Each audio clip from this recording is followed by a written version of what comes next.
Self professor doctor Deepak Singh, allied science specialist. आज एक topic deal कर रहे हैं जो कि कॉमन डिजॉर्डर्स है, हाइपरथायराइडिज्म।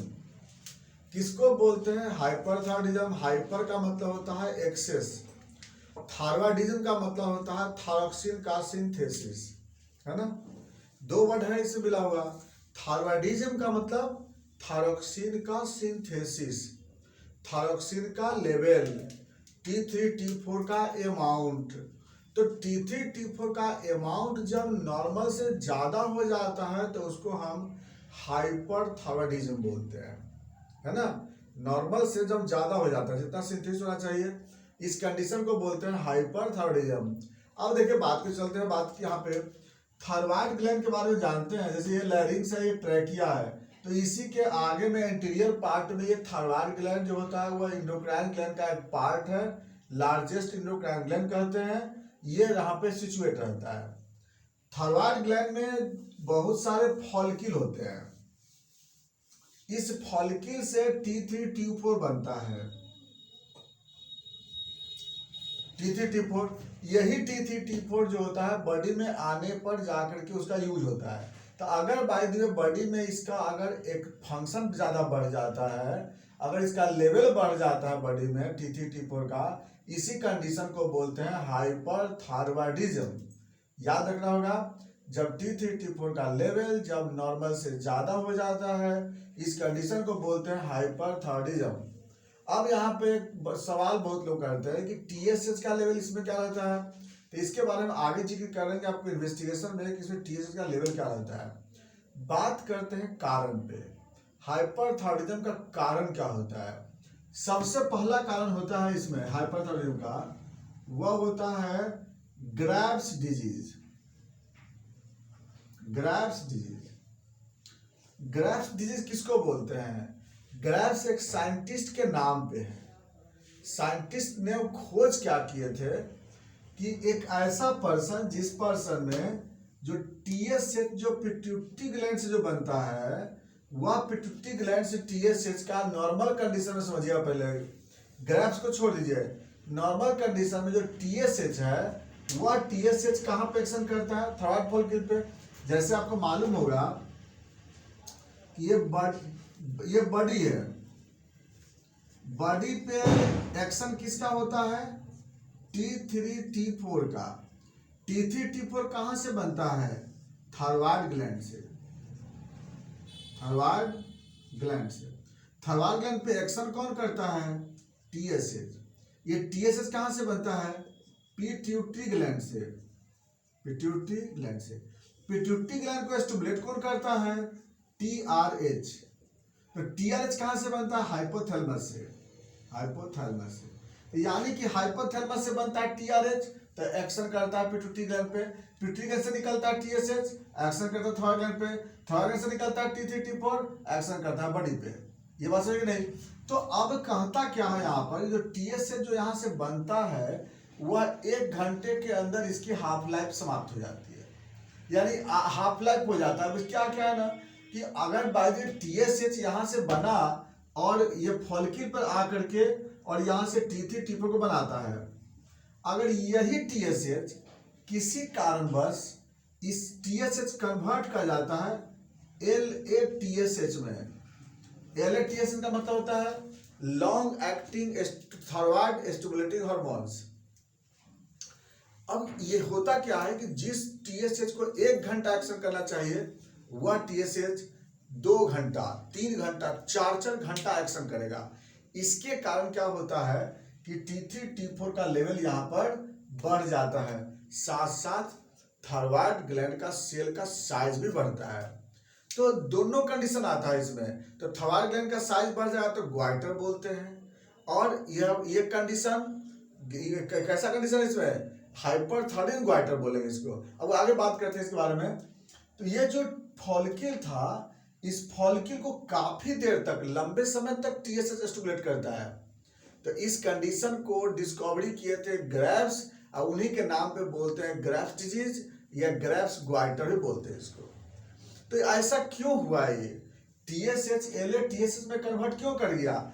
ऐसा ये डिजॉर्डर्स ऑटो इम्यून की है। जिसमें क्या होता है कि टी लिम्फोसाइट टीएसएच का ही एंटीबॉडी बना देता है, और यह जो टीएसएच का जो प्रोटीन है वह टीएसएच के साथ बाइंड कर जाता है, अब बाइंड करके टीएसएच की एक्टिविटी को बढ़ा देता है, जिसके कारण यहाँ पर टीएसएच काफी देर तक काम करता है और जिसकी वजह से T3 T4 का लेवल बॉडी में बढ़ जाता है। तो एक कंडीशन तो यह होता है जिसकी वजह से हाइपरथायरॉयडिज्म होता है। नंबर 2 जो होता है बेनाइन ट्यूमर। अगर बाय द वे इसमें बेनाइन ट्यूमर हो जाता है, बेनाइन ट्यूमर में सेल का नंबर जो होता है बढ़ जाता है। नॉर्मल सेल का नंबर बढ़ता है ना, उसमें एक सब कुछ नॉर्मल रहता है इसका, तो बेनाइन ट्यूमर में जब सेल का नंबर बढ़ जाता है तो उस केस में T3 T4 का भी अमाउंट क्या हो जाएगा, बढ़ जाएगा। ये भी एक कंडीशन बनता है जिसकी वजह से थायरॉक्सिन का लेवल बॉडी में बढ़ता है। नंबर 3 कॉर्टिसोल की कमी। कॉर्टिसोल की कमी कब होता है, एडिशंस डिजीज में। जब एड्रिनल ग्लैंड जब काम नहीं करता है, एड्रिनल ग्लैंड का फंक्शन नहीं होता है, इसमें कॉर्टिसोल की डिफिशियंसी जब हो जाता है तो कॉर्टिसोल के डिफिशियंसी होने के कारण जो थायराइड ग्लैंड का जो सेल है यह अबनॉर्मल एक्टिव हो जाता है। अबनॉर्मल एक्टिव होने के कारण यहाँ से T3 T4 बढ़ जाता है।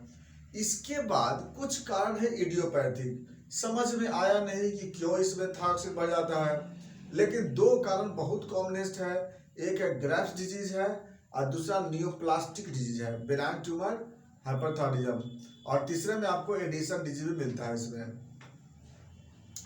ये तो आपको हो गया कारण। अब हम बात करते हैं कि जिस मरीज में थायरॉक्सिन अगर बढ़ जाएगा तो क्या क्या सिम्टम मिलेगा पेशेंट में। देखिए सबसे पहली बात है कि ये जो थायरॉक्सिन है, ये थायरॉक्सिन मेनली क्या है, ये कैटाबोलिक ये हार्मोन है। ये बॉडी में क्या करेगा कि थायरॉक्सिन बढ़ने के कारण थायरॉक्सिन करता क्या है कि न्यूट्रिएंट सब्सटेंस को ये क्या करता है, ब्रेक करके एटीपी में कन्वर्ट कर देता है। तो अब क्या होगा कि बिना काम का एटीपी बॉडी में ज्यादा बनेगा। थायरॉक्सिन का काम क्या होता है कि न्यूट्रिएंट सब्सटेंस को एटीपी में कन्वर्ट करता है। अब बिना काम का एटीपी बनते रहेगा। अब बताइए बिना काम का एटीपी बनेगा तो क्या होगा, सबसे पहला तो कि बॉडी का न्यूट्रिएंट सब्सटेंस जब घटेगा तो बॉडी का वेट लॉस होगा, इसलिए तो हाइपरथायरॉयडिज्म में वेट लॉस होने लगता है। फैट का डिस्ट्रक्शन होगा, प्रोटीन का डिस्ट्रक्शन होगा और बिना काम का एटीपी बनते रहेगा। अब एटीपी जब बिना काम का बनेगा तो क्या होगा, बॉडी का टेम्परेचर ज्यादा हो जाएगा। इस मरीज को हर समय गर्मी तो बर्दाश्त ही नहीं होगा इसको थोड़ा भी। ठंड के दिन में ही पंखा चला के सोता है ऐसा मरीज, क्यों, अंदर में इतना ज्यादा एटीपी बन रहा है ना, एक्सेस एटीपी बन रही है। सेल का डिस्ट्रक्शन हो रहा है, फैट का डिस्ट्रक्शन हो रहा है, प्रोटीन का डिस्ट्रक्शन हो रहा है, एक्सेस एटीपी बन रहा है, बॉडी के अंदर टेम्परेचर बढ़ जाता है, अनयूजुअल स्वेटिंग होता है। इसका जो स्किन है हर समय मॉइस्ट रहता है, पसीना महकता भी इस मरीज का है, स्किन लूज हो जाता है, वेट लॉस कर जाता है। इतना याद रखना है, ये बहुत पहला सिम्टम आता है। इस सारे कंडीशन को क्या बोलते हैं, थायरोटॉक्सिकोसिस बोलते हैं। जब थायरॉक्सिन का लेवल हाई होता है तो बॉडी में कैटाबॉलिज्म ज्यादा होता है। कैटाबॉलिज्म होने के कारण जो इफेक्ट बता रहे हैं एक टॉक्सिक इफेक्ट की जैसा होता है ना, इसलिए इसको लोग बोलते हैं थायरोटॉक्सिकोसिस। इसके बाद दूसरा सिम्टम इसका मिलेगा नर्वस सिस्टम पे। क्या होगा, नींद नहीं आवेगा पेशेंट को, इंसोम्निया का प्रॉब्लम होगा। उसके बाद क्या होगा, मानिया का डिजॉर्डर होगा इस पेशेंट को। उसके बाद ADHD होगा, attention deficient hyper active disorders, schizophrenia हो जाएंगे, यानी कि ब्रेन में कई ऐसे डिजॉर्डर्स देखने को मिल जाता है। नेक्स्ट जो टेस्ट बड है हाइपर एक्टिव होगा, मरीज को भूख ज्यादा लगेगा इस पेशेंट को। नेक्स्ट GIT पे पेरिस्टाल्टिक मूवमेंट इंटेस्टाइन का हाई हो जाता है, इसके वजह से इसको डायरिया होगा, खाएगा खूब, भूख खूब लगता है लेकिन डायरिया रहेगा इसको। पेरिस्टाल्टिक मूवमेंट हाई है इसके बॉडी में, और प्लस दूसरी बात है बॉडी में लगवे नहीं करेगा। क्या होगा, लगना मतलब क्या कि वेट इसका घटते चला जाता है। नेक्स्ट अगला सिम्टम क्या होगा इसका, अगला डिजॉर्डर बाइल साल्ट का सिंथेसिस ज्यादा होता है, क्योंकि थायरॉक्सिन बाइल साल्ट के सिंथेसिस को बढ़ा देता है। अब बाइल साल्ट का सिंथेसिस बढ़ेगा तो उसके कारण भूख भी ज़्यादा लगेगा और पेरिस्टेटिक भी हाई होता है। अगला, कार्डियक सिस्टम पे इफेक्ट। कार्डियक सिस्टम पे क्या होगा कि सिस्टोलिक ब्लड प्रेशर बढ़ जाता है और डायस्टोलिक ब्लड प्रेशर घट जाता है। देखिए कितना अच्छी बात है, सिस्टोलिक ब्लड प्रेशर बढ़ जाता है। क्यों बढ़ जाता है कि जो थायरॉक्सिन है, थायरॉक्सिन क्या करता है कि यहाँ पर हार्ट में फोर्स ऑफ कंट्रैक्शन को बढ़ा देता है। तो फोर्स ऑफ कंट्रैक्शन जब बढ़ेगा ना, तो उस केस में क्या होगा, स्टॉक वॉल्यूम बढ़ेगा। स्टॉक वॉल्यूम बढ़ेगा तो उस केस में क्या हो जाएगी, आप जो पेशेंट में सिस्टोलिक ब्लड प्रेशर हाई और डायस्टोलिक ब्लड प्रेशर कम मिलेगा। जैसे रिपोर्ट में देखिएगा ना उसका, तो क्या मिलेगा रिपोर्ट में, जैसे 180/70 mmHg ऐसा फाइंडिंग होता है, यानी कि पल्स प्रेशर इसका हाई हो जाता है। अगला, पल्स रेट हाई हो जाएगा। पल्स रेट मतलब टैकीकार्डिया मिलता है, क्योंकि बार बार ज्यादा ऐसे नोड से इंपल्स बनेगा वहां से। इसके बाद पेशेंट में ट्रीमर होते रहता है, हाथ पैर में कंपन होते रहता है एक्सेस थायरॉक्सिन की वजह से, ऐसा भी हो सकता है। नेक्स्ट मिलेगा आपको रिप्रोडक्टिव ऑर्गन पे। रिप्रोडक्टिव ऑर्गन पे क्या होता है कि इंडोमेट्रियम का फॉर्मेशन ज्यादा हो जाएगा। इंडोमेट्रियम का फॉर्मेशन ज्यादा होगा फीमेल में, तो उस केस में क्या होगा, मेंस्ट्रुएशन ज्यादा होगा। उसके बाद ओवरी का फंक्शन इसमें डिस्टर्ब हो जाएगा। ओवरी का फंक्शन डिस्टर्ब होने से ओवुलेशन नहीं हो पाएगा, तो इसके कारण क्या होगा, फीमेल में इनफर्टिलिटी मिलेगा। तो ये डिजॉर्डर्स आपको पेशेंट में देखने को मिलता है। तो जेनिटल ऑर्गन्स में इसका सिम्टम मिलता है। कुछ कुछ जो होता है, जैसे मैं लैक्टेशन पीरियड में, लैक्टेशन में अगर सपोज थायरॉक्सिन बढ़ जाएगा तो उस केस में मिल्क का सिंथेसिस बढ़ जाता है। इसके बाद बोन मैरो में आरबीसी का सिंथेसिस हो जाता है ज्यादा, तो इसको बोलते हैं पॉलीसाइथेमिया। तो ये सब जो है आपको हाइपरथायरॉयडिज्म का सब सिम्टम है। अगर कोई मरीज आपके पास आता है हाइपरथायरॉयडिज्म का, आप कैसे पहचानोगे, तो इसके लिए पहचान क्या है कि स्किन मॉइस्ट रहेगा, छूने पर स्किन पतला दिखाई देगा, थीन रहता है, लूजनेस रहता है स्किन, बॉडी टेम्परेचर बढ़े रहते हैं हर समय, 99 डिग्री फ़ारेनहाइट उसका हर समय रहता है। पल्स रेट देखिएगा ज़्यादा मिलेगा, बीपी देखिएगा तो अल्टर मिलेंगे, उसमें सिस्टोलिक ज़्यादा डायस्टोलिक कम। तो इस तरह से आप उसको पहचान सकते हो कि हाइपरथायरॉयडिज्म का पेशेंट है। अब बात करते हैं इसके इन्वेस्टिगेशन पे। हम लोग हाइपरथायरॉयडिज्म के मरीज को कैसे पता लगाएंगे। देखिए, हाइपरथायरॉयडिज्म को पता लगाने का सबसे अच्छा तरीका है कि आप T3 T4 TSH जांच करिए पहले। तो T3 T4 और TSH, अगर बाय द वे इसमें तो T3 T4 तो हाई रहेगा ही, लेकिन देखना है TSH को। अगर TSH भी अगर हाई है तब इसका मतलब ग्रेव्स गोइटर है, इसका मतलब ग्रेव्स डिजीज है। याद रखना इस चीज को, क्योंकि बहुत लोग TSH हाई को बोलते हैं हाइपोथायरॉयडिज्म, ऐसा यहाँ पे नहीं है। यहाँ पे T3 T4 हाई है, TSH भी हाई है, इसका मतलब ये ग्रेव्स डिजीज है ये। लेकिन अगर by the way T3 T4 उसका इंक्रीज है और TSH अगर सपोज अगर उसका नॉर्मल या डिक्रीज है, इसका मतलब वो बेनाइन न्यूप्लास्टिक हाइपरथायरॉयडिज्म है। ये पता लगाना पड़ता है ना इसमें। ये होता है इसका पहला तरीका। दूसरा क्या होता है, हम लोग आयोडीन 131 का जांच करते हैं, स्कैन कराते हैं। तो आयोडीन 131 स्कैन कराएंगे तो उस केस में क्या होगा, पॉजिटिव मिलेगा, वहां पे आयोडीन ज्यादा मिलेगा, उसमें कहाँ पे, थायराइड ग्लैंड में। इसके बाद यूएसजी कराते हैं, यूएसजी या थायराइड ग्लैंड। हो सकता है कि अगर ग्रेव्स हो तो उसका हाइपरट्रोफी मिलेगा, और अगर न्यूप्लास्टिक होगा तो बेनाइन ट्यूमर मिलेगा। इसलिए अल्ट्रासोनोग्राफी कराने से हमको पता चल जाता है।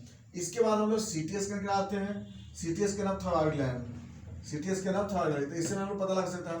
तो ये सब क्या है तरीका होता है पता लगाने का। उसके बाद बात करते हैं हम लोग इसका ट्रीटमेंट पे। इसको हम ट्रीटमेंट करेंगे कैसे। देखिए, सबसे पहला ट्रीटमेंट है कि अगर by the way benign tumour है तो थायराइड का कुछ पार्ट को रिमूव कर देंगे, माने पार्शियल थायराइडेक्टोमी कर देते हैं। और उसके बाद रेडियो आइसोटोप्स, इसका हम लोग ट्रीटमेंट करते हैं। आयोडीन 131 अगर ज़्यादा बढ़ा हुआ है तो अगले काम क्या करते हैं, आयोडीन को हम लोग जो आयोडीन कंटेनिंग डाइट कम देते हैं, जो साल्ट है उसमें हम लोग आयोडीन को रोक देते हैं, क्योंकि आयोडीन ज़्यादा बढ़ा हुआ है इसके बॉडी में।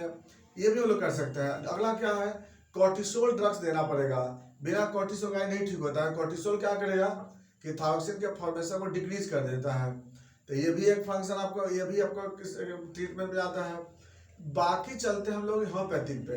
होम्योपैथिक में इसका सबसे अच्छा तरीका है इलाज करने का। सबसे पहला हम लोग थायोडीनम देते हैं हाई पावर में, या 10 या CM में देते हैं।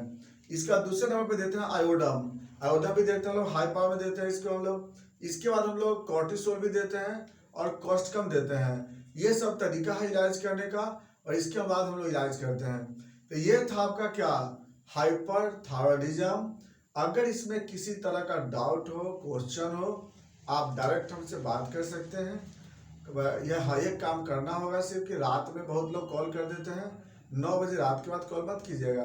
आपको जब भी बात करना हो आप रात शाम में, इसके बाद हम 7, साढ़े 7 से लेकर के 9 बजे के बीच आप बात कीजिए, कमेंट कीजिए। अगर कोई क्वेश्चन होगा जरूर बताएंगे आपको हम। तो बाकी बातें चलेंगे नेक्स्ट वीडियो में। Thanks for watching.